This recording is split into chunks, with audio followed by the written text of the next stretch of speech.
नित्यानन्देश्वरसमारम्भां नित्यानन्देश्वरिमध्यमाम् अस्मदाचार्यपर्यन्तां वन्दे குருபரம்பராம்.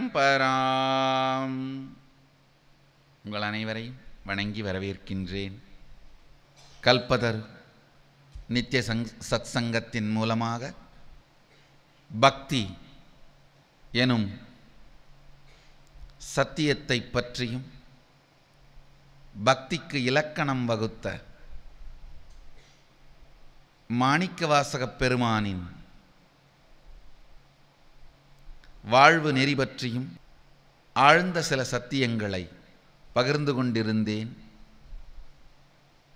தொடர்ந்து பக்திக்கு எப்படி மாணிக்கவாசகப் பெருமான் இலக்கணம் வகுத்தார் என்பதை ஆழ்ந்து தெரிந்து கொள்வோம்.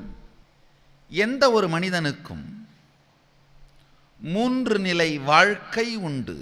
சமூக வாழ்க்கை. சமூகத்திலே எல்லோரும் ஏற்றுக்கொள்ளுகின்ற சரி தவறு, நீதி நியாயம், நல்லது கெட்டது போன்றவைகளை சார்ந்து இயங்கும் உறவுகள். சமூக விதிகளை சார்ந்து அவன் சரியானவனாக செயல்பட்டால் சமூகம் அவனை ஏற்றுக்கொள்ளும், இல்லையேல் அவனை ஒதுக்கும். வாழ்க்கையின் பெரும்பாலான உறவுகள் சமூக உறவுகள்.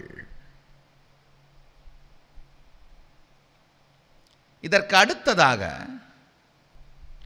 தனிப்பட்ட வாழ்க்கையில் ஒவ்வொரு மனிதனுக்கும் இருக்கும் உறவுகள். 2வது நிலை தனிப்பட்ட வாழ்க்கை. இந்த தனிப்பட்ட வாழ்க்கையின் சமூகத்தின் எல்லா விதிகளும் எல்லா சரி தவறுகளும் பாகமாக இருப்பதில்லை, ஏற்றுக்கொள்ளப்படுவதில்லை. தனிப்பட்ட வாழ்க்கையில் சில விதிகள் தளர்த்தப்பட்டு தர்மம் நியாயம் என்று தனி மனிதர்களுக்கு இடையிலே இருக்கின்ற புரிதல்கள், புரிந்துணர்வு ஒப்பந்தங்கள். இங்கு சட்டம் என்பதை விட புரிந்துணர்வு ஒப்பந்தங்களே அதிகமாக இருக்கும். சட்டத்தை வைத்து இருவரையும் கணவன் மனைவியாக வாழ வைக்க இயலாது. சட்டத்தை வைத்து இரு நபர்களை ஒரு நிறுவனத்தின் பங்குதாரர்களாக இருக்க வைக்க முடியும். சட்டத்தின் மூலமாக இரு நபர்களை ஒரு தொழிலிலே பங்குதாரர்களாக இருக்க வைக்க முடியும். ஒரு முதலாளியாகவும் தொழிலாளியாகவும் இருக்க வைக்க முடியும். ஆனால் சட்டத்தின் துணை கொண்டு ஒருவரை, இரு நபர்களை கணவன் மனைவியாக வாழ வைக்க முடியாது. ஏனென்றால் தனிப்பட்ட வாழ்க்கையில் சட்டதிட்டங்களை விட புரிந்துணர்வு ஒப்பந்தங்கள் அதிகம். Memorandum of understandings. இங்கு புரிந்துணர்வு வாழ்க்கையின், தனிப்பட்ட வாழ்க்கையின் முக்கியமான பாகமாக இருக்கும். ஆழ்ந்து கேளுங்கள்.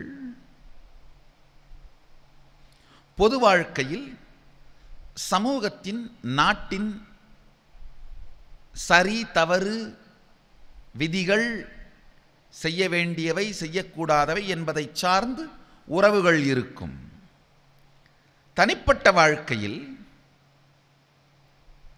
சமூகத்தின் விதிகள் சரி தவறுகள் சார்ந்து இல்லாமல் தங்கள் தனிப்பட்ட புரிந்துணர்வுகள், அதை சார்ந்ததாக நம்முடைய உறவுகள் அமையும்.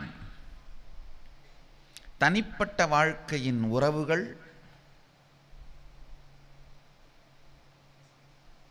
நட்பு மிகுதியாலும் விதிகள் மற்றும் சட்டதிட்டங்களை கடந்து தனிப்பட்ட புரிந்துணர்வுகளை சார்ந்ததாக இருக்கும். 3வதாக அந்தரங்க வாழ்க்கை, இரகசிய வாழ்க்கை.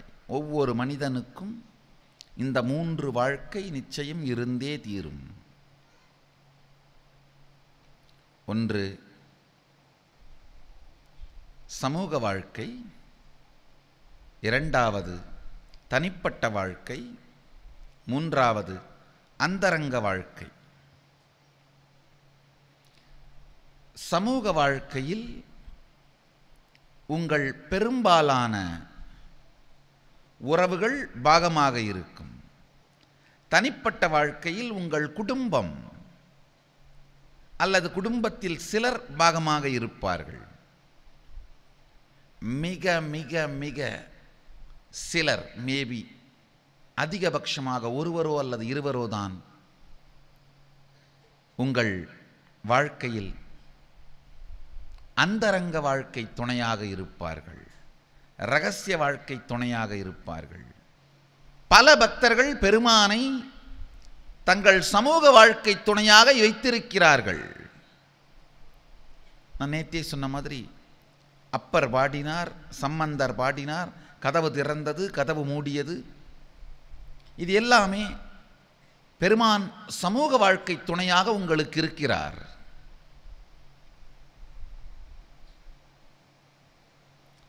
சுந்தரமூர்த்தி நாயனாருக்கு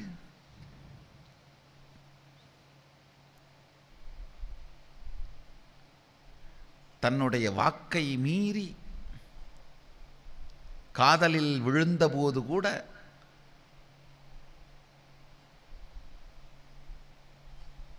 அந்த காதலுக்கு துணை செய்து தூது செல்லுகிறார் எம்பெருமான்.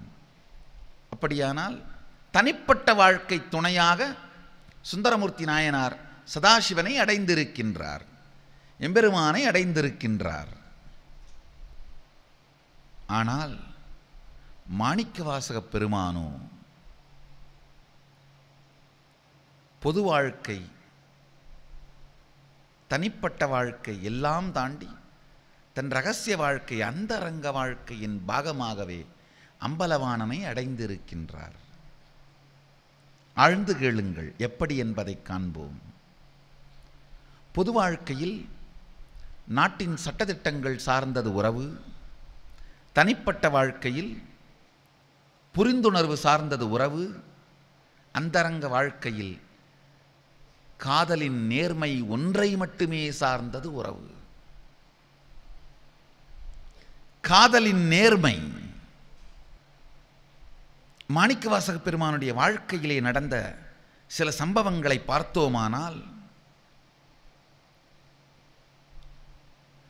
சமூகத்தின் விதிகளையும் தனிப்பட்ட வாழ்க்கையின் புரிந்துணர்வுகளையும் தூக்கி எறிந்துவிட்டு அந்தரங்க வாழ்க்கைக்கே உரிய காதலின் நேர்மையை மட்டுமே வைத்து சதாசிவனை தன் இரகசிய வாழ்க்கை துணையாக அடைந்து வாழ்ந்திருக்கிறார். வாழ்ந்திருப்பது மட்டுமல்ல, அந்த தைரியத்தினாலே, அந்த பலத்தினாலே மிகுந்த சர்ச்சைக்குரிய, சேலஞ்சிங்கான, ரிஸ்கான செயல்களை செய்திருக்கின்றார். ஆபத்தான செயல்களை செய்திருக்கின்றார். கதையாக படிக்கும் பொழுது புரியாது, கருத்தில் ஆழ்ந்து பார்த்தால் புரியும். சிறுவயதிலிருந்தே அவருடைய நேர்மையின் காரணமாக, நீதி நெறியின் காரணமாக பாண்டிய நாட்டு அரசன் அவரை அமைச்சராக, மந்திரியாக, முதல் மந்திரியாக ஆக்கி முதலமைச்சராக வைத்திருக்கின்றான். நாட்டிலே திடீரென்று ஒரு பிரச்சனை, வியாதி பரவி குதிரைகள் எல்லாம் இறந்து குதிரைப்படை அழிந்து விடுகிறது. நாட்டின் பாதுகாப்பிற்கு குதிரைப்படை மிகவும் முக்கியம். பாதுகாப்பு சம்பந்தமான ஒரு மிகப்பெரிய முடிவை எடுத்து குதிரைகளை வாங்கி வருவதற்காக பொக்கிஷத்தை மாணிக்கவாசகப் பெருமானோடு பூட்டி அனுப்புகின்றான். ஆழ்ந்து தெரிந்து கொள்ளுங்கள். போன மாணிக்கவாசகரோ பாதி வழியிலே குருந்த மரத்தடியில் குருநாதனை, சதாசிவனை காணுகின்றார். கண்டதும் காதல், கரைந்தார், தன்னிலை மறைந்தார், எம்பெருமான் வடிவாய் நிறைந்தார். சதாசிவனையே ரகசிய வாழ்க்கை துணையாகவும் கொண்டார். ஜீவன் சிவனானது பொங்கிய பரவசம் எங்கும் நிறைந்தது. தீக்கை ஆக்கையுள் மலர்ந்து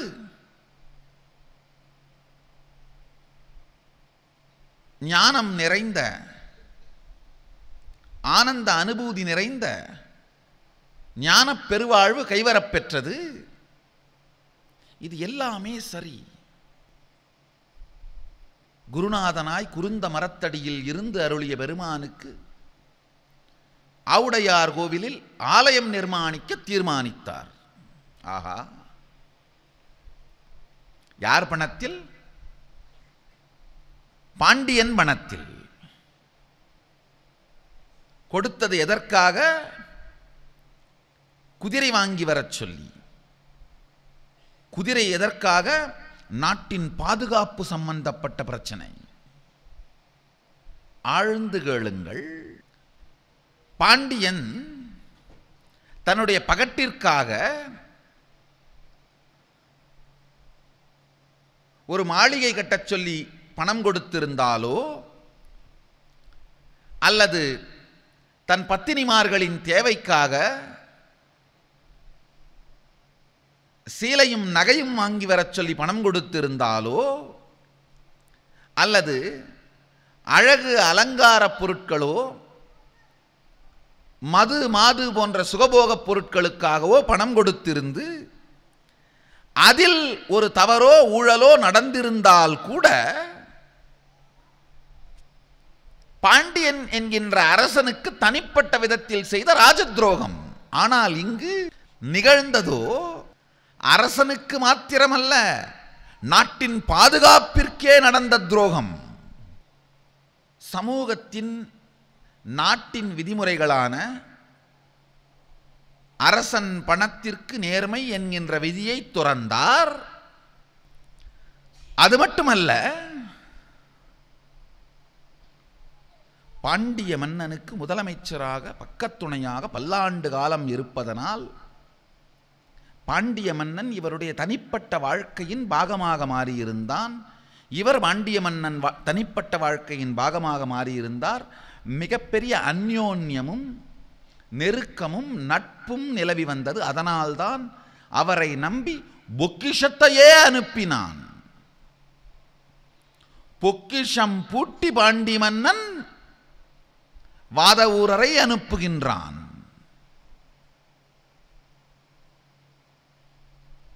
பொக்கிஷத்தை வேறொரு காரணத்திற்கு செலவிடுவது நம்பிக்கை துரோகம் அல்லவா? நம்பியிருக்கும் நாட்டுக்கு துரோகம், நம்பியிருக்கும் மன்னனுக்கு துரோகம்.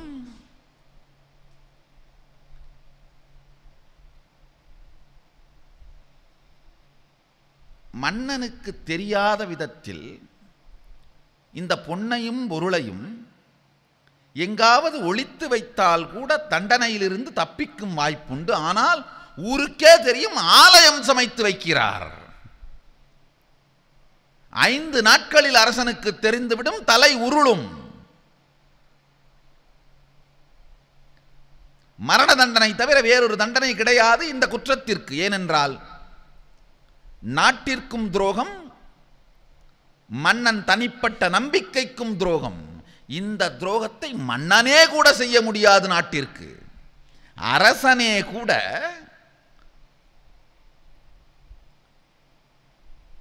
நாட்டின் பாதுகாப்புத்துறை சார்ந்த ஒரு விஷயத்திற்காக ஒதுக்கப்பட்ட பணத்தை வேறொரு காரணத்திற்கு உபயோகப்படுத்த முடியாது. ஆழ்ந்து சிந்தியுங்கள். அவர் எடுத்த முடிவின் ஆழத்தை கண்டால்தான் அவர் இருந்த உணர்வின் ஆழத்தை புரிந்து கொள்ள முடியும்.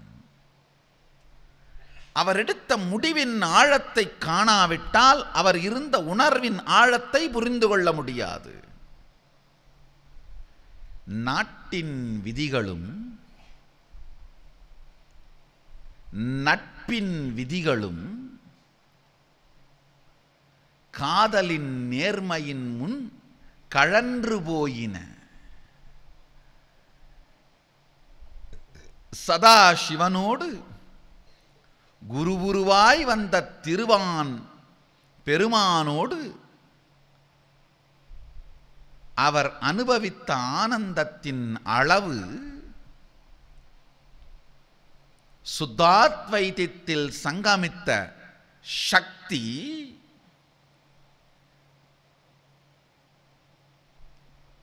ஊன் மறந்து உயிர் மறந்து உறவு மறந்து விதி மறந்து நாட்டின் பாதுகாப்பெனும் கொள்கை மறந்து கோனுக்கு குடியரசுக்கு செய்யும் துரோகம் எனும் கதி மறந்து எதிர்விளைவு என்ன என்கின்ற எண்ணமே இல்லாது தன்னையே தான் கட்டுப்படுத்த முடியாத அளவிற்கு காதலின் நேர்மை தனக்குள் பொங்கியது. ஆழ்ந்து தெரிந்து கொள்ளுங்கள். தன்னையே தான் கட்டுப்படுத்த முடியாத அளவிற்கு பொங்குகிற காதல் உணர்ச்சி காமம், தன்னையே தான் கட்டுப்படுத்த முடியாத அளவிற்கு பொங்குகிற காதலில் நேர்மை பக்தி. ரெண்டுத்துக்கு என்ன வித்தியாசம்னா, தன்னையே தான் கட்டுப்படுத்த முடியாத அளவிற்கு காதல் சில நேரத்தில் பொங்கும், அதில் நேர்மை இருக்காது. அடுத்தவன் வெறும் உபயோகத்திற்கு, அவனோ அவளோ உபயோகம் முடிந்தவுடன் தூக்கி எறிந்து விடுவது காமம். தன்னையே தான் கட்டுப்படுத்த முடியாத அளவிற்கு பொங்கினாலும் அதில் வெறும் உபயோகப்படுத்திவிட்டு தூக்கி எறிகின்ற தன்மை இல்லாமல் நேர்மை பொதிந்திருக்குமானால் காதலின் நேர்மை பக்தி. பக்திக்கே காதலின் நேர்மை உண்டு, வேறொன்றிற்கும் இல்லாதது.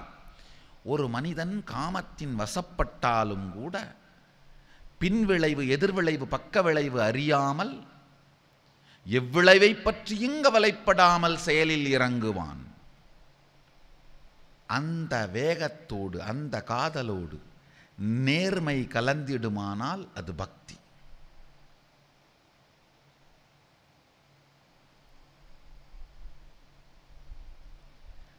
மாணிக்கவாசக பெருமான் இதுபோலே பெருமானுக்கு ஆலயத்தை செய்துவிட்டு அரசன் சிறைப்படுத்தியவுடன், ஐயோ சொக்கநாதா, உன்னை நம்பி ஆலயம் செய்தேனே, இப்படி அரசன் என்னை படுத்துகிறானே என்று புலம்பி இருந்தால் அது காமம் இல்லை. புலம்பலும் இல்லை, உலம்பலும் இல்லை, அலம்பலும் இல்லை. சதாசிவத்தன்மையில் ஒருமையில் சங்கரா என்று சாயுஜ்ய நிலையிலேயே இருந்தார். அதனால்தான் காதலின் நேர்மை அது பக்தி. அப்பொழுதும் சிறைக்கு ஆட்படுத்திய பொழுதும் கொள்கையில் வளையாத குருநாதன்.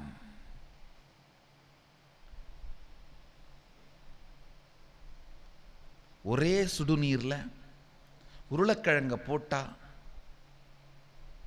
மெதுவாயிரும், முட்டையை போட்டால் கடினமாயிரும். சுடுநீர் உங்களை மெதுவாகவோ கடினமாகவோ ஆக்குவதல்ல, உங்கள் உள்ளுக்குள் என்ன இருக்கிறதோ அதுதான் நீங்கள் மெதுவாகப் போகிறீர்களா அல்லது கடினமாகப் போகிறீர்களா என்பதை முடிவு செய்யும்.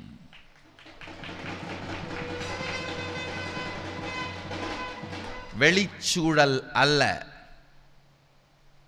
உள்ளிருக்கும் பொருளே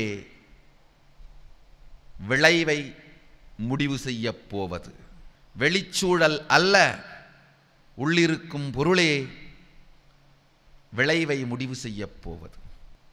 பெருமான் மாணிக்கவாசகன் ஊதிப்போவதற்கு உருளைக்கிழங்கு அல்ல,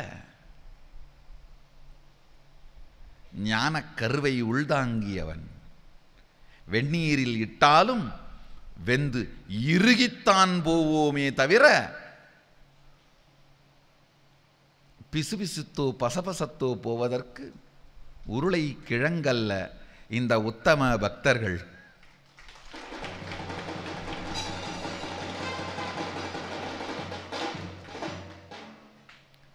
காமத்திற்கும் பக்திக்கும் ஒரே ஒரு வித்தியாசம்தான், நேர்மை. இரண்டிலுமே தன்னையே தான் கட்டுப்படுத்த முடியாத பேருணர்வு பொங்கும். ஆனால் ஒன்றில் உபயோகப்படுத்தி தீர்ந்ததும் தூக்கி எறிந்து விடுவார்கள், தானாகவே விலகிவிடும். பக்தியில் பக்தியே உபயோகம், வேறொரு உபயோகம் இல்லை. பக்தியே உபயோகம். மாணிக்கவாசக பெருமான் குருந்த மரத்தடியிலே இருந்த நிலையிலே மோனகுருநாதனை, ஞான சத்குருவை, சச்சிதானந்த பரம்பொருளை, அகண்ட பரிபூரணத்தை, சதாசிவ பொருளை ஞான குருவாய் தரிசிக்கிறார். கண்ட மாத்திரத்தில் காதல், 9 விதமான தீட்சைகளும் சமய விசேஷ நிர்வாண என்று ஆகமங்கள் விவரிக்கின்ற 9 விதமான தீட்சைகளும் முறையாக நிகழ்ந்தேறுகிறது. ஒவ்வொரு தீட்சையின் பொழுதும் வெறும் மந்திரம் அல்லாது, தந்திரம் அல்லாது அனுபூதியே மலர்கின்றது.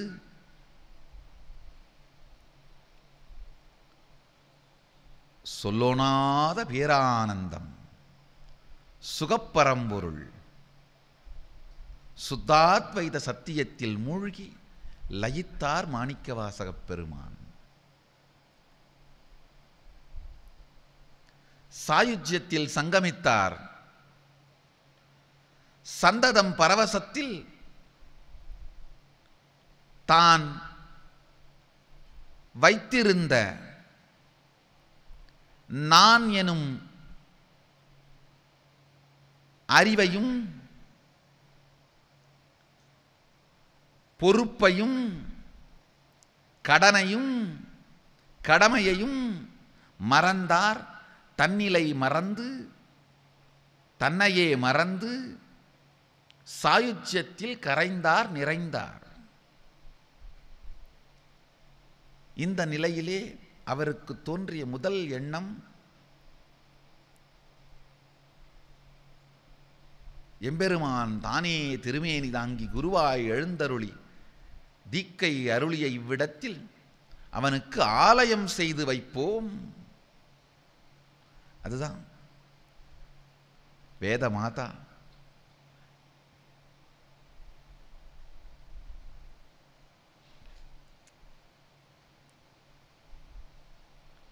சைவத்திலும் வைதீகத்திலும் யாராவது தன்னை மறந்து உச்சநிலை அடைந்தால் முதலில் அவர்கள் செய்வது உலகிற்கு சேவை செய்வோம்,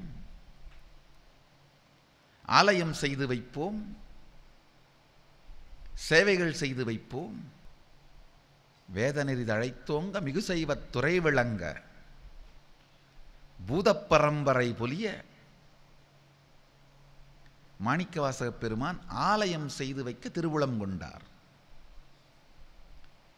உடன் வந்த அமைச்சர்களை நோக்கி ஆணையிடுகின்றார், ஆலயம் சமைக்க துவங்குங்கள். அமைச்சர்கள் நடுநடுங்கினார்கள்.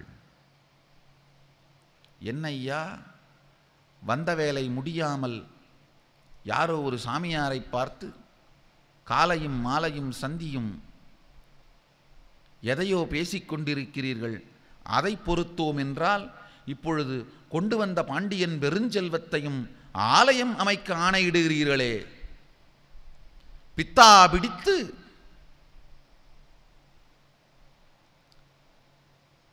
ஏன் வாழ்க்கையை இவ்வாறு அழித்துக் கொள்கிறீர்கள் என்று வினவினார்கள். மாணிக்கவாசகப் பெருமானோ, எனக்கு தெரியும், சொன்னதை செய்யுங்கள் என்று கட்டளையிட்டு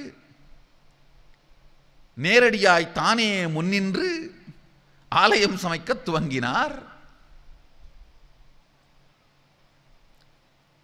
உடன் வந்த அமைச்சர்கள் அஞ்சி நடுநடுங்கினார்கள். அரச ஊழியர்கள் அஞ்சி நடுநடுங்கினார்கள்.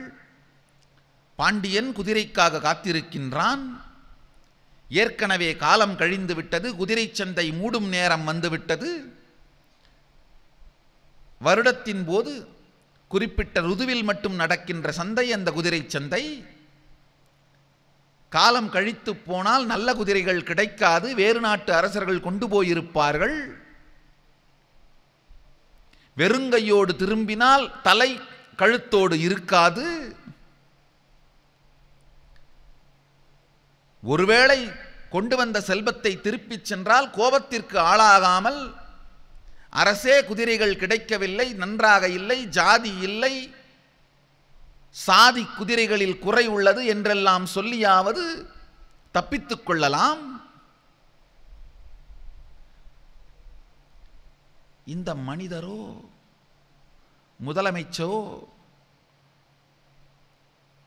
வந்த வேலையை செய்யாமல் வந்த செல்வத்தை ஆலயம் சமைக்க உத்தரவிடுகின்றார். என்ன ஆயிற்று? பாண்டிய மன்னனுக்கு யார் பதில் சொல்வார்கள்? மாணிக்கவாசக பெருமானுக்கு எதிர்காலத்தை பற்றி எண்ணமே இல்லை.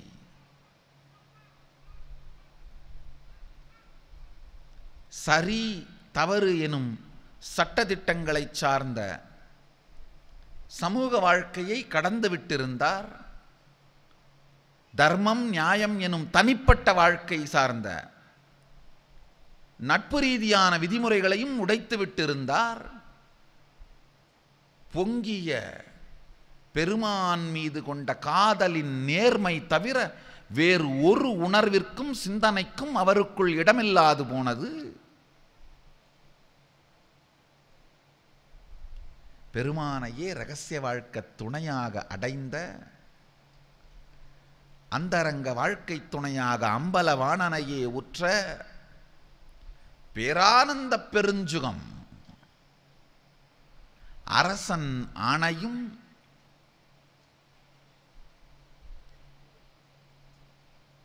நட்பாய் அரசன் தன் மீது வைத்திருந்த நம்பிக்கைக்கான நேர்மையும் வாழ்க்கையில்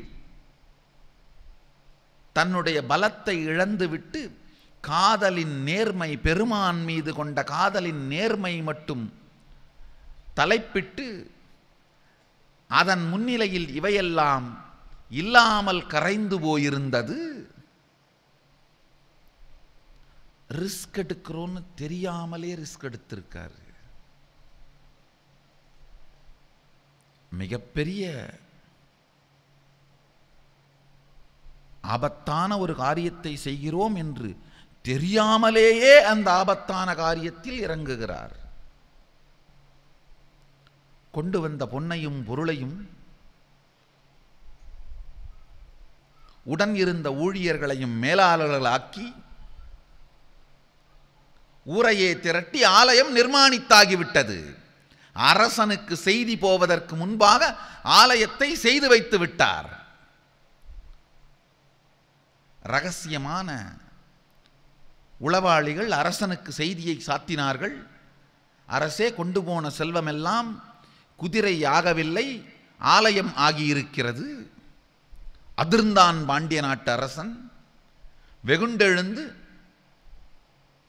கொண்டு வா வாதவூரனை என்று கூக்குரலிட்டான். வாதவூரனை கைது செய்து இழுத்து வந்தார்கள்.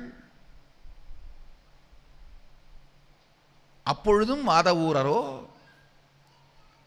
அம்பலவாணனை குறையும் சொல்லவில்லை, தன்னையும் நொந்து கொள்ளவில்லை. தன்னை நொந்து கொள்ளவோ இறைவனை நொந்து கொள்ளவோ இடமே இல்லாத உணர்வுதான் காதலின் நேர்மை. தன்னை நொந்து கொள்பவன் கூட காதலின் நேர்மையில் இல்லை. காதலின் நேர்மையின் நிறைவுத்தன்மை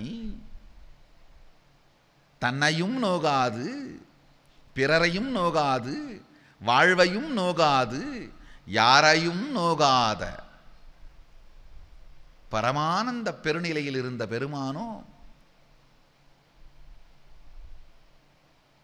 ஏன் சொல்கிறோம் என்று கூட தெரியாமல் உள்ளிருந்து வந்த வார்த்தையான வரும் குதிரையெல்லாம் சில நாட்களில் வந்து கொண்டிருக்கின்றன என்று வாக்களிக்கின்றார். ஐயகோ, மூடத்தனத்திற்கு அளவே இல்லையா? சுற்றி இருந்த ஊழியர்கள் நடுநடுங்குகிறார்கள். பாண்டியனுக்கு சொல்கிறார்கள், அரசே, வாதவூரார்க்கு பித்து பிடித்ததோ அல்லது முத்தி போயிற்றோ தெரியவில்லை, சத்தியமாய் குதிரைகள் வராது. சொத்து முழுவதும் அங்கு ஆலயமாய் வாதவூர் ஆவுடையிலே நின்று கொண்டிருக்கின்றன. வாதவூரார் செய்து வைத்த ஆவுடையார் கோயிலாய் நின்று கொண்டிருக்கிறது. கொண்டு போன பொருளும் பொன்னும் தரகுக்கும் செல்லவில்லை, வணிகத்திற்கும் செல்லவில்லை, குதிரை சந்தைக்கே போகவில்லை. எப்படி குதிரை வரும்? உண்மையை ஒத்துக்கொள்ளாமல் உங்கள் முன் பொய் சாதிக்கின்றார். ஐயா, அகம் என்னும் நிலையிலிருந்து ஒருவன் உண்மையே சொன்னாலும் அது பொய்.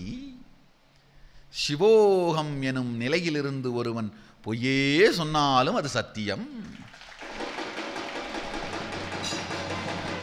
சத்தியமாய் ஆக்க வேண்டியது சங்கரன் கடமை.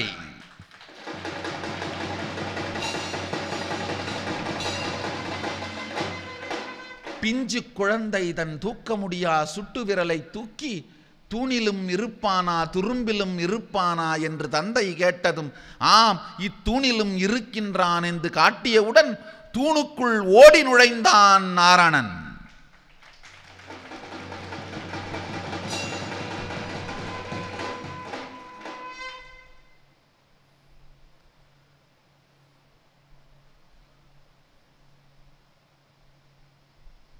பாதம் பற்றி இருந்த லக்ஷ்மி அஞ்சி, ஐயனே, தாங்களே ஓடும் அளவிற்கு என்ன துக்கம் வந்தது வைகுண்டத்திற்கு? இல்லை பெண்ணே, துக்கம் வரவில்லை. வைகுண்டத்திற்கு என் பக்தன் சுட்டு விரலை தூக்கி காட்டுகிறான். சிறு குழந்தை, பிஞ்சு குழந்தை, அதன் கை எந்த தூரத்தில் நிற்கும் என்று எனக்கு தெரியாது. அதன் கை எந்த தூரத்திலே நிற்கிறதோ அந்த தூணுக்குள் நான் நுழைந்தாக வேண்டும். பிறகு பேசுகின்றேன் உன்னோடு என்று பின்னங்கால் பிடரியில் பட விடறி ஓடினான் நாரணன்.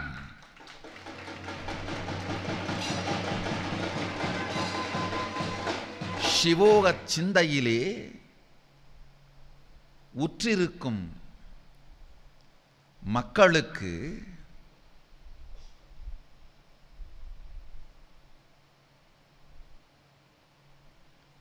சத்தியம் அசத்தியம் இல்லை,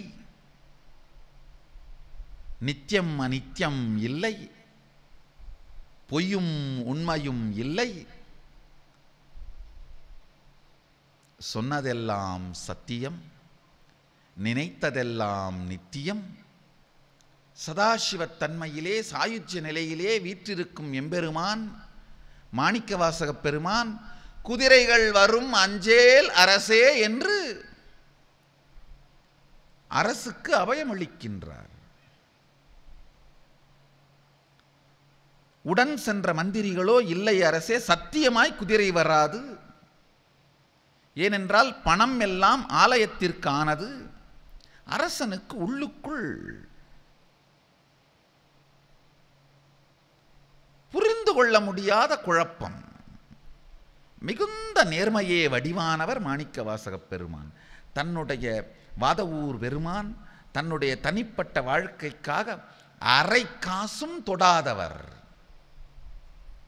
ட்ராக் ரெக்கார்ட்னு ஒன்று இருக்கு இல்லையா? இத்தனை காலமாக எனக்கு முதலமைச்சராக இருந்தவர் தன்னுடைய தனிப்பட்ட வாழ்க்கைக்காக அரை காசும் தொடாதவர். நேர்மையின் உச்சம், நீதியின் வடிவம், நெருப்பை போல் கற்பு. இவர் ஒரு தவறு செய்ய மாட்டார். ஆனால் சுற்றி இருப்பவர்கள் சத்தியம் செய்கிறார்கள். ஆலயம்தான் ஆகியிருக்கின்றது. பணம் சந்தைக்கு செல்லவில்லை, குதிரையும் வராது, கழுதையும் வராது. குழம்பினான் அரசன். ஏற்கனவே கண்ணகியின் கதையில் வேகமாய் தலையை வெட்டச் சொல்லி தன் உயிரை துறந்த தன் முன்னோர் பாண்டியனை மனதில் நினைத்தான். இன்னொரு முறை இந்த சிம்மாசனத்திற்கு இழுக்கு வேண்டாம், தலைவெட்டும் அளவிற்கு இப்பொழுது முடிவெடுக்காமல் சிறை வைப்போம் என்று நினைக்கின்றான்.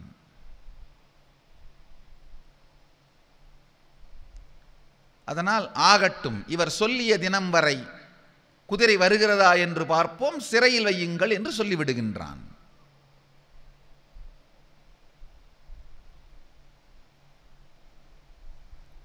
மற்றவர்களுக்கெல்லாம் நாள் மெதுவாக கழிகிறது. மாணிக்கவாசகப் பெருமானுக்கோ நேரம் பறக்கிறது. ஏனென்றால் பரமானந்தத்தில் இருப்பவர்க்கு நேரம் பறக்கிறது.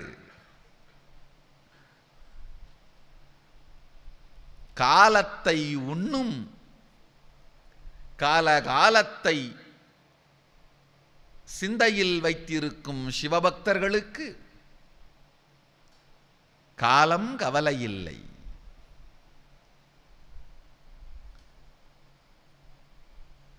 துக்கத்திலே காலம் நகராது, சுகத்திலே காலம் நிற்காது. ஆழ்ந்து புரிந்து கொள்ளுங்கள். காலத்தின் அடிப்படையான குணங்களில் ஒன்று துக்கத்தில் நகராது, சுகத்தில் நிற்காது. ஐயோ காலம் பறக்கிறதே என்றால் நீங்கள் சுகத்தில் இருக்கிறீர்கள் என்று பொருள். ஐயோ நாழிகை நகர மறுக்கிறதே என்றால் துக்கத்தில் இருக்கிறீர்கள் என்று பொருள். துக்கத்தில் இருக்கும் பொழுது காலம் உங்களை தின்னும், சுகத்தில் நீங்கள் காலத்தை தின்பீர்கள். மற்றவர்களை காலன் தின்கிறான், இவரோ காலனை தின்கிறார். குறித்த நாள் சூரியன் விடுகின்றது.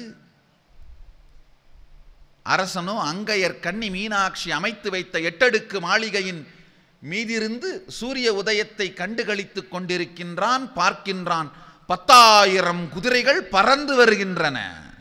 குதிரை புழுதி மதுரையையே மறைக்கின்றது.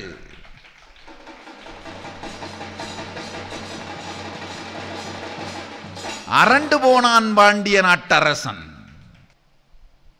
பறக்கும் குதிரை புழுதி 8 அடுக்கு மாளிகைக்கு வருகின்றது.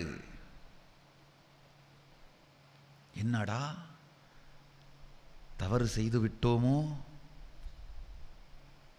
வாதவூரன் சொன்னபடி ஜாதி குதிரைகள் பாதி நாட்டையே மறைத்துக் கொண்டு வருகின்றதே. ஒவ்வொரு குதிரையின் மீதும் 8 அடி அகலம் அங்க லட்சணத்தோடு குதிரையின் வீரர்கள். அரண்டு போனான் அரசன். என்ன நடக்கிறது? உளவாளிகளும் நேர்மையானவர்கள்.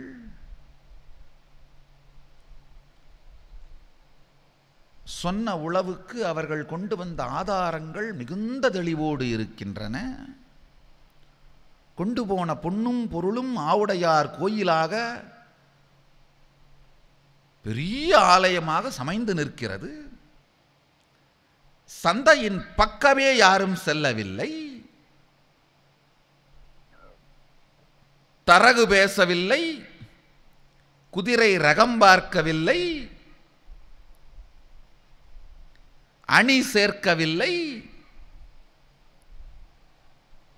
ஆனால் அணி அணியாக பாண்டி நாடே கண்டிராத குதிரை படை திரண்டு வருகின்றது. 10 அடி உயரம் குதிரைகள், 8 அடி உயரம் வீரர்கள். அங்க லட்சணத்தோடு அணிகலன்கள் பூட்ட முன்னும் பின்னும் அசைந்தாடும் முரட்டு குதிரைகள். எங்கிருந்து வருகின்றன இத்தனையும்?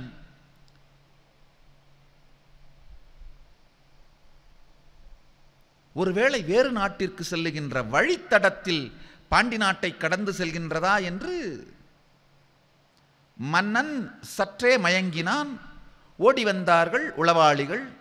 அரசே, இல்லை இல்லை, மதிமயங்க வேண்டாம், அவை அத்துணையும் சத்தியமாக பாண்டி நாட்டுக்கு சொந்தமான குதிரைகள் தான், பாண்டி நாட்டு முத்திரையோடு வருகின்றன.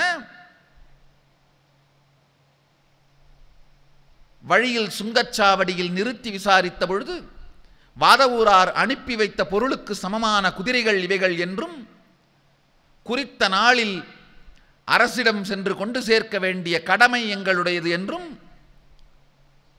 குதிரை லாயத்திற்கு வழிகேட்டு வந்து கொண்டிருக்கிறார்கள். இவர்களுக்கெல்லாம், இந்த குதிரையை ஓட்டி வரும் வீரர்களுக்கெல்லாம் ஒரு தலைவன் ஒருவன் இருக்கின்றான்.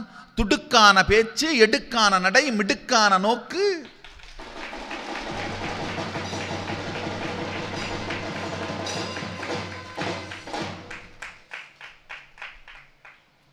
அடுக்கான உடுப்போடு,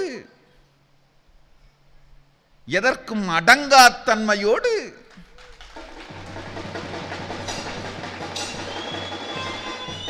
மிடுக்கான முறுக்கு மீசையும் தாடியும் வாங்கி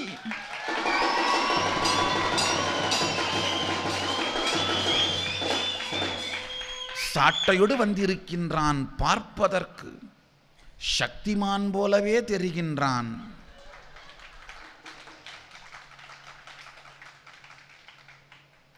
அவனோடு அரசன் சற்று பதமாக பார்த்து உரையாடுவது நல்லதோ என்று தோன்றுகிறது.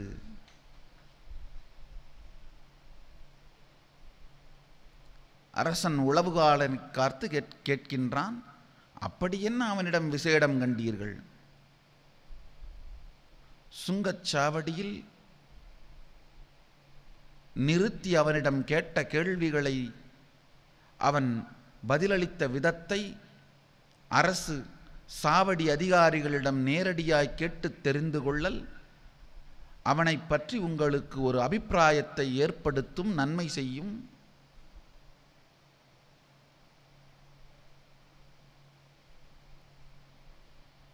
அரசன் சாவடி அதிகாரிகளை அழைக்கின்றான்.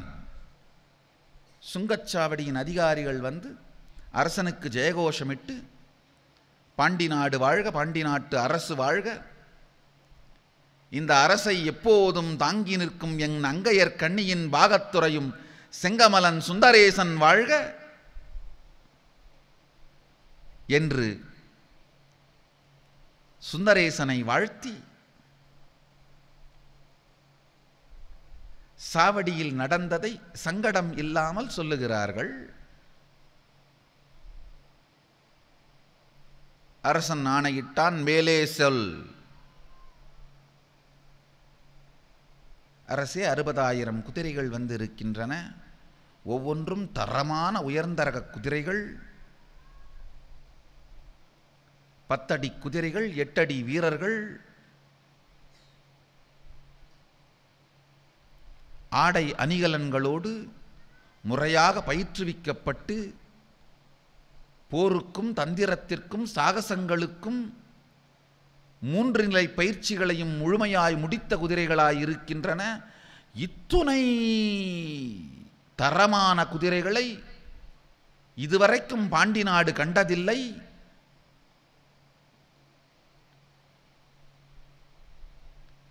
வந்திருக்கும் வீரர்கள் ஒவ்வொருவரும் அச்சடித்தார் போல, ஒருவனுக்கே பிறந்தார் போல இருக்கிறார்கள். அவர்கள் தலைவனோ அவன் மிடுக்கும் நடையும் உடையும் அசைவும் அங்க லட்சணமும் குதிரைகளின் அழகிற்கே அழகாய் இருக்கின்றது.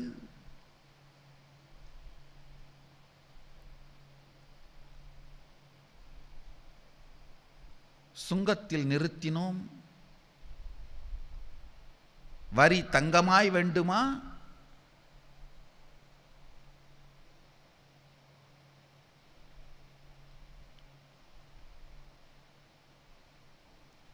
எவ்வாறு வேண்டும் என்று தலைவன் கேட்டான். குதிரைகள் எங்கு செல்கின்றன, அதை சார்ந்தே வரி விதிக்க முடியும் என்று கேட்டோம். உங்கள் பாண்டி நாட்டு அரசனுக்கு வேண்டும் என்று வாதவூரார் அனுப்பி வைத்த தங்கம் பொன்னும் பொருளும் பெற்றுக்கொண்டு மாற்றாக கொண்டு வந்திருக்கும் குதிரைகள் இவைகள் என்று சொல்ல, நாட்டிற்காக லாயத்திற்கு வரும் குதிரைகளுக்கு வரி இல்லை, வழிச்சீட்டு மட்டுமே பெற்றுக்கொள்ளுங்கள் என்று சொல்லி அவரிடம் பேசிக்கொண்டிருந்த நேரத்தில் பார்த்தால் இதில் ஏதோ சூது இருப்பது போன்று மனம் மயங்குகிறது.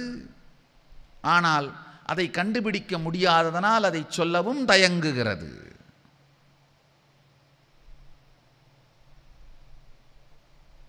அடே மூடர்களே, குதிரை வரும் முன் சூது வாது என்றெல்லாம் வாதிட்டால் பரவாயில்லை. 8 அடி குதிரையும் 10 அடி குதிரையும் 8 அடி வீரர்களும் கண்முன்னே நிற்கின்றார்கள். இன்னமும் என்னடா சூது? வாதவூரார்க்கு நாம் செய்ததே சூது என்று மன்னன் மனம் வருந்தி குதிரை தலைவனோடு வாதவூராரையும் கொண்டு வருக என்று உத்தரவிடுகின்றான். வாதவூராரை சிறையிலிருந்து விடுவித்து குதிரை தலைவனோடு கூட்டி வருகின்றார்கள். கண்டவுடன் பெருமானுக்கு தெரிந்தது, ஐயோ, குருந்த மரத்தடியில் குருவாய் இருந்த திருமுகம் அல்லவா இன்று தாடியும் மீசையும் வைத்து மறைத்துக் கொண்டு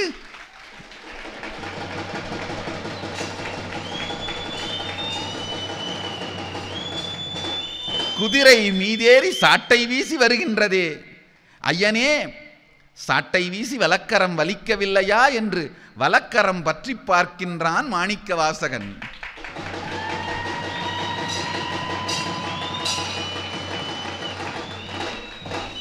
சாட்டை வீசினாலும் குதிரை நம்மை வீசினாலும் வலக்கரத்தில் வலி வருவதில்லை அப்பனே என்று,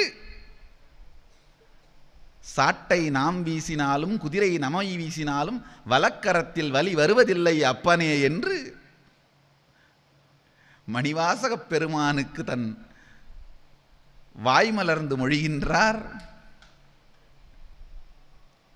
தன்னை மறந்த தன்மயானந்தத்தில் சின்மயானந்தத்தில் சிந்தை நிறைந்திருந்த மணிவாசகப் பெருமான் குதிரை தலைவனோடு அரசு முன் சென்று நிற்கின்றார். வாசகரும் வணங்கவில்லை, வந்த குதிரை தலைவன் தலையும் வளையவில்லை. அரசன் துணுக்குற்றான். ஒரு குதிரையோட்டிக்கு இவ்வளவு தைரியமா?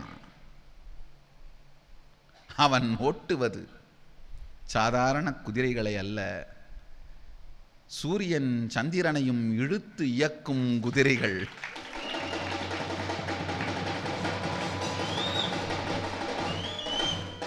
சூரியன் ரதத்தை இழுக்கும் குதிரைகளை ஓட்டுபவன். வாதவூரர் தலையும் வளையவில்லை. குதிரை ஓட்டி வந்த குதிரை தலைவன் தலையும் வளையவில்லை.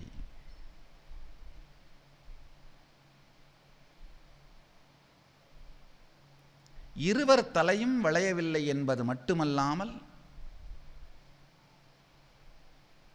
குதிரையை ஓட்டி வந்த தலைவனின் திருமுகம் கண்ட அரசன் தலை குனியவில்லை. தன்னை மறந்து வைத்தகன் வாங்காமல் குதிரைப்படை தலைவனின் திருமுகத்தை பருகிக் கொண்டிருக்கின்றான் பாண்டிய நாட்டு அரசன். 1000 ஆனாலும் அவன் சொக்கனுக்கு அடிமை செய்து ஆளும் அரசன். தன் ஆண்டானை கண்டால் அடி உள்ளத்தில் தெரியாமலாயிருக்கும். கண்கள் 5 சங்கமித்தன. 4 அரசனுடையது 2, பெருமானுடையது 3. கண்கள் 5 சங்கமித்தன.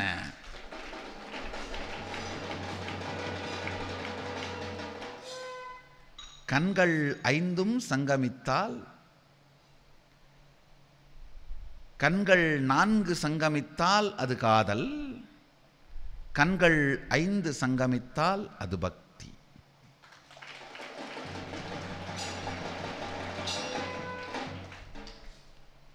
மூன்றில் 2 கலந்தால் பக்தி, 2இல் 3 கலந்தால் சக்தி. இங்கு 5ம் சங்கமித்தது. அடுத்தென்ன நடந்தது? பொறுத்திருந்து வாருங்கள். நீங்கள் எல்லோரும் நித்யானந்தத்தில் நிறைந்து, நித்யானந்தத்தில் மலர்ந்து, நித்யானந்தமாகிட ஆசீர்வதித்து முடிக்கின்றேன். நன்றி. ஆனந்தமாக இருங்கள்.